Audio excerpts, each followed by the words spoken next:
কষ্ট ছাড়াই চলে আগুন কলিজার ভেতরে, বৃথা জীবন ধন্য হইতো পাইলে আপন করে।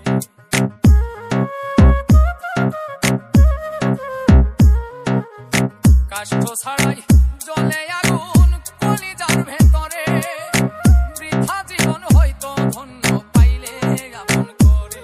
বন্ধু দিয়া গেল ফাঁকি আমায়, দিয়া গেল ফাঁকি কার আসমানে